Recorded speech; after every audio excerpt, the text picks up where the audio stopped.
Even by 1928 standards, the world thought they were crazy. They were in a part of the Arctic no man had ever explored before. Cowered in the shadow of their crumpled Fokker aircraft, two relentless explorers from opposite sides of the world, Australian George Wilkins and American pilot Carl Ben Eielson. Flight, their lifelong obsession. But their obsession had already cost one person their life. Frostbite and cruel 50 below temperatures would soon claim the pilot's finger. Their crippled aircraft had only a temperamental hand-cranked radio. With the uncertainty of wireless communication, Wilkins would write, we had resigned ourselves to the fate of walking. Bracing against the brutal Arctic cold, the explorers staggered from the wreckage. Alone in the harshest part of the world, it would be weeks before they would reach civilization.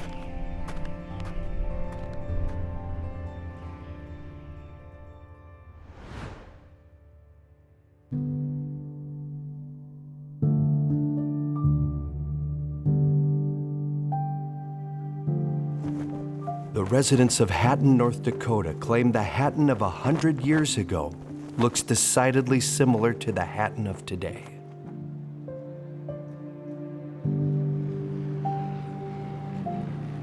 Founded in 1880, this tiny farming community remains an unlikely place for aviation to take flight in North Dakota. In the continental United States, North Dakota would probably be the toughest place to live. Those bitter cold, those minus 30-degree days with wind chill minus 1,000,000 and constant wind blowing around. It's a tundra. The history of the state as pertains to aviation is something that you wouldn't find anywhere else in the country. This was a really risky profession for those pilots. You're really pushing the envelope. Carl Ben Eielson was born in Hatton in 1897, one of 9 children to Norwegian immigrant parents. His father, Ole, a local shopkeeper, fully expected his children to follow in his footsteps. Ole Eielson was the first person in Hatton to own an automobile. But Ben, as he liked to be called, was a notably fearless and adventurous child, fostering outsized ambitions. Ole watched for hours from afar as his son flew a kite outside of town. In that early golden age period of aviation, pilots had a vision. They saw this, supposed fad at the time taking, pardon the pun here, but taking off. Only 1,600 miles separate Kitty Hawk and Hatton, but at the turn of the century, those cities felt an entire world apart. Aviation really got a slow start. It was a pretty polarizing topic, back in the day. In North Carolina, Wilbur and Orville Wright, curious tinkerers turned bicycle makers, were pioneering engined flight. They selected the gusty, isolated dunes of Kitty Hawk, North Carolina for its light winds and soft sand. They obsessively tracked their attempts.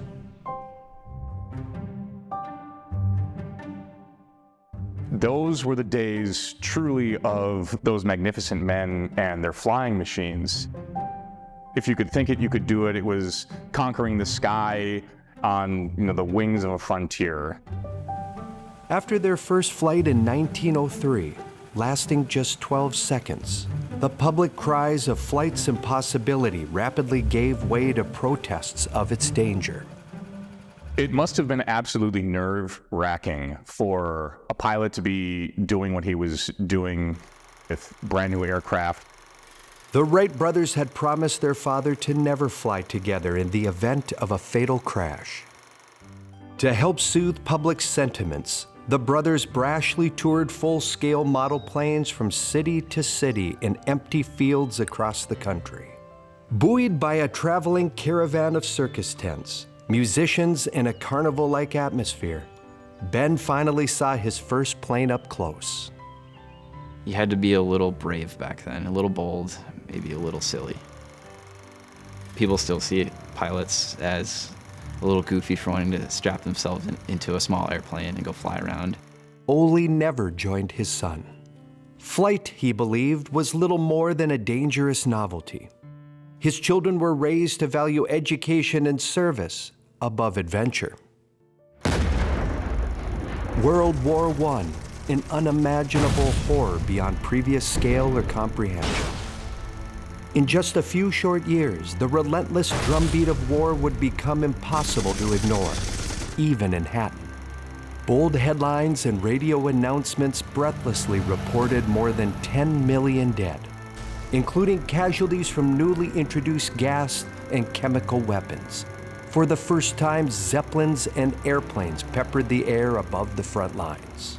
World War I started vying for that opinion that aviation was going to be very important down the road. When the United States finally entered the war in 1917, Carl Ben Eielson's college education took a back seat. Carl Ben Eielson enlisted in the United States Army in World War I. He was in the air service of the Army, and that is where he attained his skills for flying. At the start of World War I, the United States had only 55 planes. Eventually, that number would swell to over 3,000. An abrupt end to the war reshaped European boundaries, returning thousands of newly minted American pilots home to barnstorm the country, making money any way they could. When a penniless Carl Ben Eielson was released from the Army in the spring of 1919, Hatton didn't even have an airstrip. It came down to some visionaries. North Dakota had a very slow start in aviation. It was considered sort of a backwater area of the United States. As one newspaper reporter wrote, the biggest threat to a barnstormer's life wasn't flying, but starvation. Over the objection of his father, Ben became a founding member of the Hatton Aero Club, the first club of its kind in North Dakota. "My son is going to be an aerial circus performer," Ole would say. Barnstorming basically is an act. It's almost a circus act. You're flying it, right over barns. They're sleeping out under their airplanes in a pasture.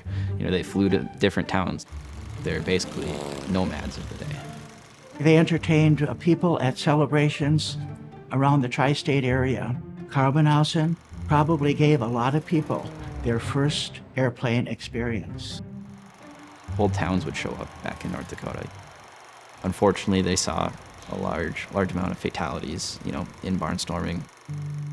It definitely was a hard living. He saw it as a terra incognita, or the unexplored territory that is literally the definition of a frontier. So he was drawn to it the way that, like a Columbus would have been drawn to the promise of a new world. And for Carl Ben Eielson, that new frontier meant heading north to Alaska.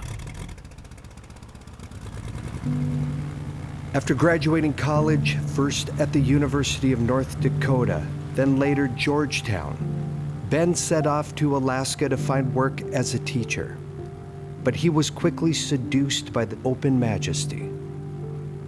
I don't think he probably realized how isolated Alaska was. In his mind, he could see, I could help these people if I had an airplane. He seized on the opportunity to establish the first airmail service in Alaska, winning over skeptics who had long assumed sub-zero flight was impossible. Airmail cut down mail delivery times from months or weeks down to days or even hours in some areas. You could throw a sack into one of the seats of the aircraft. You don't have to follow roads. In 1924, with little more than a wing and a prayer, airmail service began in Alaska. Flight, it seemed, was no longer just for stunt pilots. That's one of the reasons why he's known as the father of aviation in the state of Alaska. But his next adventure would take Ben even further north, over the top of the world. He received word from an Australian explorer by the name of Hubert Wilkins, who wanted to do exploration over the top of the world. Even in 1926, most people considered the flight impossible. From Alaska over the North Pole to Norway, it was a feat the likes of which had never been attempted before. Their plane was little more than a bucket and wings strapped to a motor. It was so loud, the pilot and explorer could only communicate via body language, notes, and crude drawings. Each time that they got into that plane, we see that they're risking their lives. As broken radio transmissions were dispatched from the explorers, a skeptical public and Ole dissected news reports for any hint of trouble. They wouldn't have to wait long. 2 of the planes crashed, 1 of the planes burned, 1 of the news reporters was killed. I think we would view this as a total disaster. Carbon Eielson, the pilot, looked at it a little bit differently. We didn't know exactly what we were doing. We didn't know exactly what we were getting into. We probably haven't done our homework.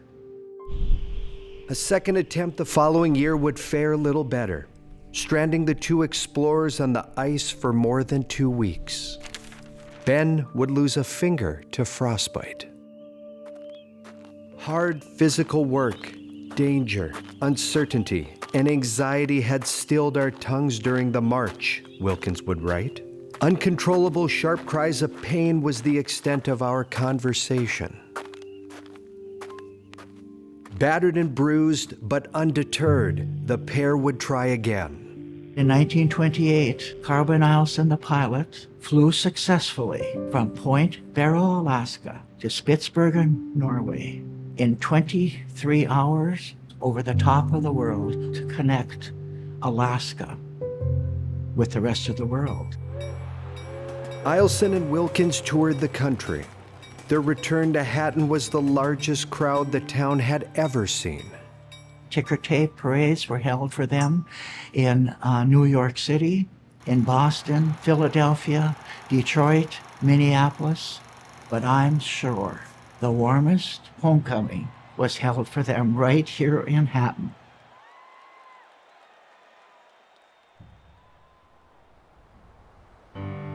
After conquering the top of the world, the team set their sights toward Antarctica, discovering new islands near the South Pole and earning the Harmon Trophy. But a faint radio call in 1929 would forever change history. A Russian fur trading vessel, the Nanook, had become trapped in ice near Siberia. Carl Ben Eielson and his mechanic, Earl Borland, answered the call to save the crew and their cargo, more than $1 million in furs. For Eielson, the contract represented an especially lucrative salvage. After their first attempt, the team radioed that it would take up to a half-dozen flights to empty the vessel. Severe weather conditions hindered their efforts. However, on the second leg of that flight, their plane went down. It would take months to locate the downed plane.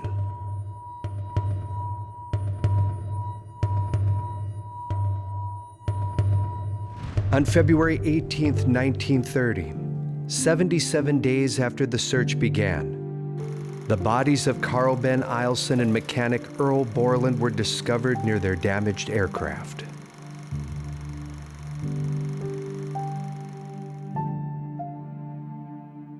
The funeral was held in the church in Hatton.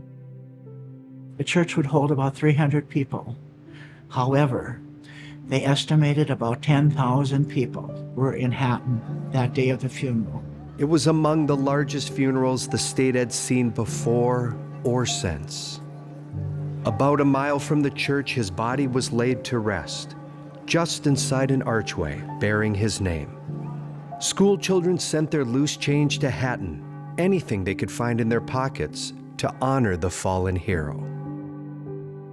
His father completely changed his attitude. He had so much respect for his son, although he had the grief upon with it. Before his death just a year later, Ole told reporters, "I think if a man has been able to pack as much into a brief career as Ben did, that is compensation for not having lived longer." Ben was inducted into the National Aviation Hall of Fame, and received North Dakota's Rough Rider Award in 1997. Eielson's idea seemed to be that a man should have the ability to go up in a hurtling piece of machinery and put his hide on the line, and ultimately do so in a cause that means something to thousands, to a people, a nation, and to humanity. Carl Ben Eielson should be remembered as one of the best who's ever walked amongst us. Eielson was welcomed into the North Dakota Aviation Hall of Fame in 1997. His childhood home, now a permanent museum, still stands today. It remains a poignant reminder of a fallen hero and his humble North Dakota roots.